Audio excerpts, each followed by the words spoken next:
So I'm starting here in my garden, and I have a tomato plant over yonder. You see that stick? It used to have over 50 tomatoes on it.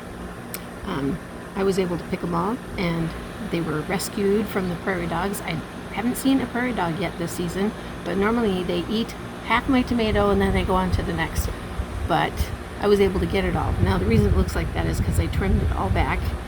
I had removed all the tomatoes and it was looking rather sad.